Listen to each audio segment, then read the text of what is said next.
It's 2021 and your W-2 says that you just made $500,000. You want to be excited about it, but then you look down and you see on the federal income tax statement that you have paid over $150,000 in federal taxes to the government. That money can never be recouped. And as a taxpayer, you're reluctant to make more money because you know that that's more money going to the government that doesn't help you make the money. So what do? My name is Karlton, and in today's video, we're gonna go over how you can leverage the tax code as a high W-2 income earner to reduce your tax bill and come up with solutions so you can avoid overpaying Uncle Sam strategically. Let's dive in. Hey guys, now I'm gonna cut right to the chase. This video is not for anyone who has a sensitive or light heart, because I'm gonna be very transparent and very real with you on why you are not receiving tax savings, and it's up to you to decide what you're gonna do with this information. At the end of the day, when you're playing poker, you're dealt a certain amount of cards and it's up to you to play your hand. And I'm just gonna tell you guys what hand you're dealt. You can choose to reshuffle the deck if you want to, and I'm gonna show you how you can. But before we go into how you can reshuffle the deck, the first thing that we're gonna do is we're gonna get the obvious deductions out of the way. The deductions you already should know about as a W-2 taxpayer that probably bothers you. The deductions that show up on your tax return, you're like, geez, is there anything else I can take other than these deductions? So let's get these ones out of the way really quick, and then we'll dive into the deductions that will actually help save you money on your taxes. Let's dive in. All right guys, so the first thing I'm gonna talk about is standard deductions. I know, Karlton, you've talked about this in other videos, but you may be new to my videos, and you have to understand the deductions that are automatically given to you if you're a taxpayer with a pulse and you make some money, okay? So let's just get the basic deductions out of the way. SD stands for standard deduction. If I'm a single filer, I have to take the standard deduction if I don't have itemized deductions. So the standard deduction for me is $12,550. Cool, got it, understood. Now, if I'm married, the deduction becomes $25,510, okay? These are my standard deduction amounts if I'm single or if I'm married. If I'm a qualifying widower, I'm still gonna get $25,510. The only person that really is impacted is the person that's head of household. You get $18,650. Okay, so we covered that. These are the deductions that are given to you by the government if you, the taxpayer, do not have items that exceed these amounts. Items include medical and dental. We're gonna get this out of the way, guys, just bear with me. Medical and dental expenses, which, let's be honest, how many taxpayers are blowing up medical and dental these days? Not a whole lot. You have your property taxes. You have to own a property to write off property taxes, right? Property taxes. Your property taxes include SALT. SALT stands for state and local tax. What does that mean? Well, you pay into state taxes, don't you? If you're in a state that taxes, you get a tax deduction for it. Government only limits you to $10,000 between state and local tax and property taxes. So we have a $10,000 limitation. Okay, cool. So we already got two itemized deductions out of the way: medical and dental, property taxes, and SALT tax. Then we have our mortgage interest deduction, which the government tells us that we can take a deduction based on the interest on the loan only up to $750,000 of a loan. So we get mortgage interest deduction, cool. But the last deduction we get is charitable giving. Okay, charitable donations, cool. So our itemized deductions are these: medical and dental expenses, property taxes, SALT taxes, mortgage interest deduction, charitable donations. The cool thing that we need to know is if we have more than the standard deduction in these expenses, then we can take these expenses over the standard deduction. These are called our itemized deductions. You cannot get both. You do not receive both. It's either standard deduction or it's itemized deduction. Who typically never itemize their deductions? Probably people who don't have homes. If you don't have a home, you're not writing off property taxes. If you don't have a home, you're not writing off mortgage interest. So the only thing that you're writing off are medical and dental expenses, state taxes, and charitable donations if you itemized your deductions, okay? So that you have to pay over the standard amount to even need to itemize your deductions. Okay, the basic deductions have been covered. I'm sorry that you had to battle through that with me, but I needed to get through that. You should already know these ones. You should, as a taxpayer, already know your standard deduction and itemized deduction limits. You should already know these, guys. These are your basic deductions. The deductions that when you have a pulse and you go file your tax return, TurboTax will ask you, Hey, did you spend money on medical and dental expenses? Hey, did you own a home? Hey, did you have a mortgage? Hey, did you give money to charity or a qualifying 501c3? TurboTax asks all these questions. These are your basic deductions, right? If you don't have any of that, then the one thing pops up that says, okay, you're taking the standard deduction. Are you married? Are you single at the end of the year? Boom. Now you fall into the category, you take the deduction that's given to you, okay? Boom, we got the standard and the itemized deductions out of the way. Our basic deductions have been covered. Now, here are the deductions that the CPA tells us to take. I'm talking about the CPA that you show up to and you're like, dude, is there anything I can do to avoid paying such high taxes? He's gonna tell you to do this. 401k plus traditional IRA. Okay? Now, if you're someone that's a W-2 income earner, you don't have to go to a CPA to know that you should be maxing out your 401k. It's not rocket science that the money you put inside your 401k is going to grow and you get a tax deduction for it. Most taxpayers understand that. But most taxpayers are bothered by the fact that the 401k only gives you $19,500 in a contribution. $19,500? Karlton, I make $500,000 a year. What is a $19,500 deduction gonna do for me? Not a whole lot. And if you watched my video that I just did before this one, you understand tax deductions now. So really, $19,500 times your marginal tax rate may only end up in a couple of $1,000s in actual tax savings for you. So am I really having a huge impact on your tax bill by just telling you to put money into a 401k or just telling you to put money into a traditional IRA, right? The traditional IRA only gives you up to $6,000. So our CPA tells us to put money into our 401k. Karlton, I already put $19,500. Okay, he told me the traditional IRA. Karlton already put $6,000 into a traditional IRA.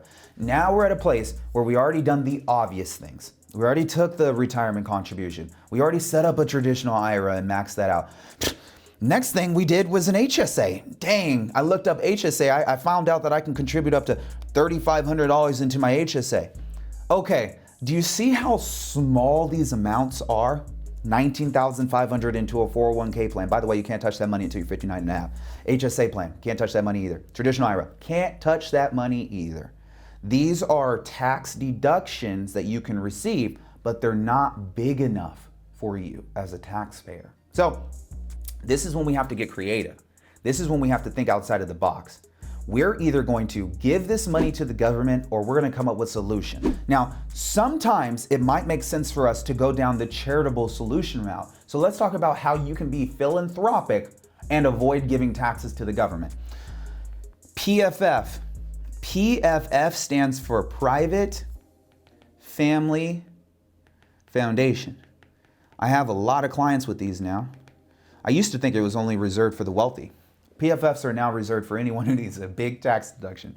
What does it mean though, to have a private family foundation? It's not a 501c3, it's different. It's underneath the 501c3 regulation, but it's categorized differently.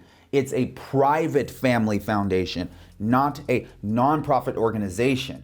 It's for nonprofit, but it's your own private family foundation. Well, what does that mean, Karlton? You have control over the money and where the funds go to after you've made a contribution into your own PFF. Let me explain.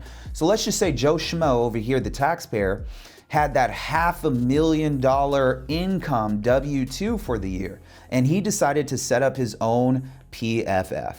Well, if you're establishing a PFF, you're creating an entity structure that you can move money over into. The government will give you a tax deduction. The government says that if you have a private family foundation, that you can roll over 30% of your adjusted gross income. So if my adjusted gross income was $500,000, I can roll over $150K into my PFF and receive a $150,000 tax deduction on my W-2 side, dropping my taxable income to $350K. Now, the cool thing about PFFs is that PFFs are your philanthropic entity to control, which means that you can control who you hire inside of your private family foundation. You can choose where you wish the monies to go inside of your private family foundation, and you can choose the expenses associated with your private family foundation. Karlton, it sounds like I'm running a business. You are when you have a foundation. It's truly an entity structure that files tax returns on a yearly basis. So let's say we moved 150K into this PFF. Well, what do we have to do now? The rule of the PFS states that 5% of PFF's value at the end of the year has to go to another qualified 501c3 organization. Okay, cool. Got it. So let's do some math. 5% of $100,000 is $5,000. So if I add another 50 grand, I got another $2,500. You mean to tell me, Karlton, that by rolling over $150,000 into my own PFF, that I have to dish out $7,500 to another 501c3 to receive a $150,000 tax deduction? Maybe you were going to be philanthropic already. Maybe you were going to give money already away, knowing that you're a high income earner. Here's an avenue. How about we set up our own private family foundation, roll over 30% of our adjusted gross income into an entity structure that we have control over, where we can now disperse the 5% yearly to qualifying charities that we wish to. Not to mention, if you establish a PFF before December 31st, before the end of the year, you can make contributions into the PFF and receive a tax deduction in that current year, but you can also choose to do this every single year. A private family foundation is meant to last in perpetuity. It's meant to be passed on to your family members. And what a lot of wealthy individuals will do is they will actually run these foundations and utilize them, which allows for them to hire children and other members inside of the foundation to work the foundation legitimately. Now, doesn't that sound like a nice tax deduction, $150,000 for only having to dish out $7,500 to another qualifying 501c3? Nice. This is a strategy that you have in your back pocket being a high W-2 income earner. So know that you can utilize this, but it does require you to be philanthropic. You are donating money to your own foundation. Yes, you have control over it, but it's in the foundation. Getting money out is a little bit tricky, then you need to speak with a tax strategist. Now, the next strategy we're going to talk about is the CRT. CRT is short for Charitable Remainder Trust. And this is another type of philanthropic entity that high income earners establish. The CRT is a little bit different than the private family foundation in the fact that you can establish a way for you to get paid back out of the Charitable Remainder Trust. So you can get a tax deduction for putting money in, but then get paid back out of that. Let's talk a little bit more about it. So let's just say we had Joe again, and he was making some significant income. Let's just say he was making $1 million a year, W-2. And Joe ran into a tax accountant and was told that he can set up a charitable remainder trust. So Joe decides to set up this irrevocable trust, and he decides to make a contribution to it. Well, when you make a contribution to a CRT, you're able, just like a private family foundation, to receive a tax deduction based on the money that you're rolling over into the CRT. Typically, the tax deduction is 30% of your AGI. However, once the money is sitting inside of the CRT, if we were making $1 million, that could be a $300,000 tax deduction that we just received. So let's just say we rolled over that 300K into the CRT. So we have 300K sitting inside of the CRT. The CRT that we formulated can establish an annuity that pays us back for perpetuity, which means until we die. Now, the cool part is that when you establish the annuity, you're not getting paid the entire 300 coming back to you, which means you would be in that high tax bracket you would have been if you just had that $1 million come to you. The annuity can be established to pay you around 8 to 9% yearly based on the money that you have moved over into the CRT. The amounts left over will go to charity when you die. And that's how the CRT works, Charitable Remainder Trust. The remaining amounts left in the trust go to the charity of your designation. But while you're here alive, you get to receive some of that income taxed at lower income tax brackets while also being able to make a contribution into your own charitable remainder trust for a big sizable tax deduction. Guys, these types of strategies don't typically come up in your tax person's office when you're sitting there at April 15th with a big tax bill wondering how you could have avoided it. Setting up a CRT and setting up a private family foundation have to be done in the year that you're earning income because you need to be able to make contributions prior to filing the tax return in an entity structure that was established in that current year. So this isn't something that you do research on and just say, okay, I'll get around to it. This is something that you proactively talk to a professional about to determine if it makes sense to implement. Now, I start off this video saying that this video is not for the light heart, someone that's sensitive, and part of the reason why is because of what I'm about to share with you. Maybe you watched over this video and you're like, although these are good recommendations, I still don't want to put money into a 401k traditional IRA and I don't feel like giving money to charity. Maybe that's you as a taxpayer, and that's okay. But you have to understand what type of taxpayer you are. If you fall into this bucket that I've just described, then you're technically considered an unsophisticated taxpayer. I'm not trying to point you out, but I am. An unsophisticated taxpayer is a taxpayer that just has W-2 income, okay? You're gonna be limited to some of the deductions that I've shared with you already. But as soon as you become a sophisticated taxpayer, you have the ability to open up the 82,452 tax pages that I have already looked at. And I want you to be able to have access to that. But you have to understand what makes a sophisticated taxpayer versus an unsophisticated taxpayer.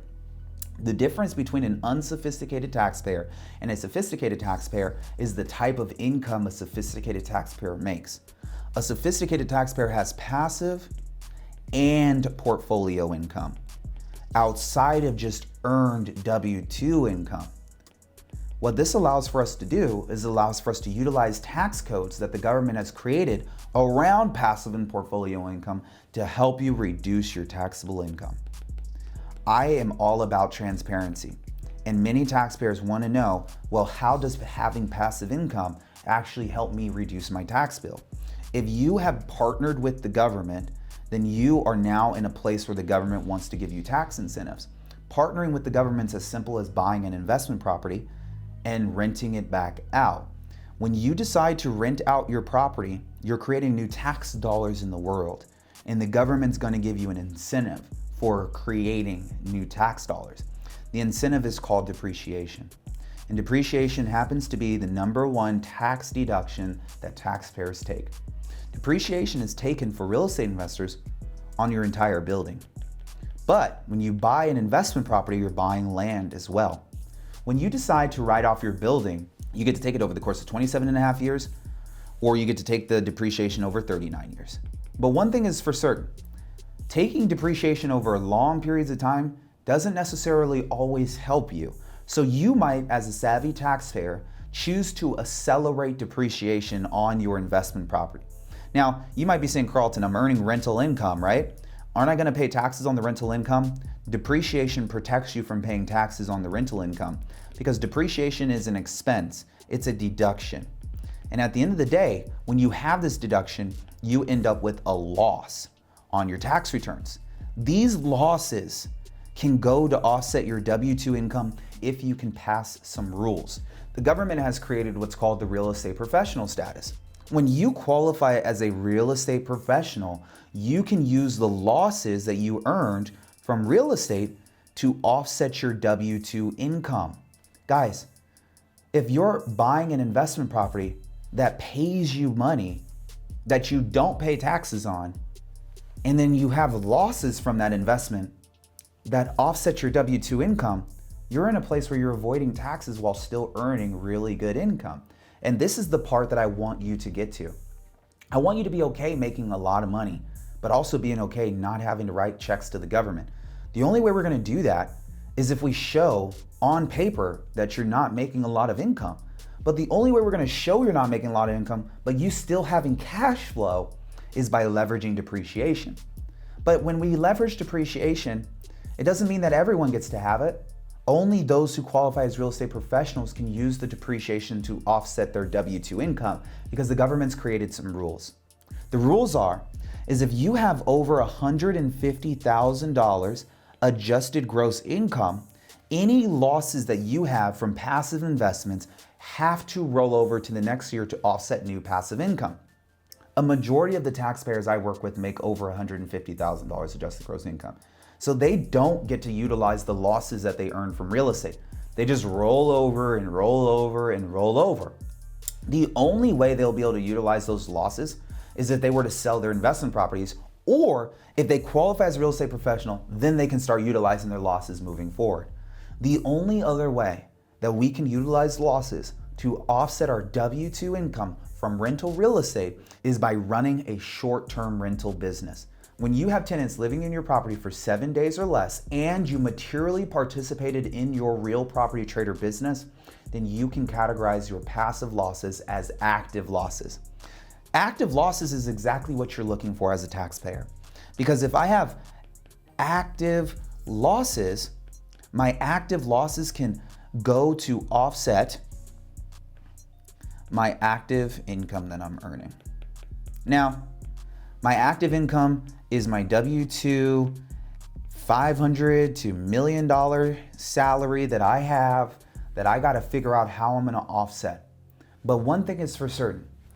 If I just keep putting money into my 401k and I'm just only writing off my property taxes and I'm just only writing off my mortgage interest, then I'm always going to be giving money to the government. I'm always going to be in this situation where I'm overpaying. And if I work even harder, the more money is going to go to the government. Yes, I can utilize the charitable remainder strategy. Yes, I can utilize the PFF, but now I'm in the place of being philanthropic. So, one way in which you can continue to make money without always having to give up the money is by investing into real estate and having the right level of participation in your real estate so you can utilize the losses. My name is Karlton Dennis, and I've really enjoyed teaching you guys about real estate, deductions, and how to avoid taxes strategically as a high W-2 income earner. It is upon you to become a sophisticated taxpayer. It is upon me to help you get there. My name is Karlton Dennis. If you like this video, like, comment, subscribe. I'll see you guys on the next one.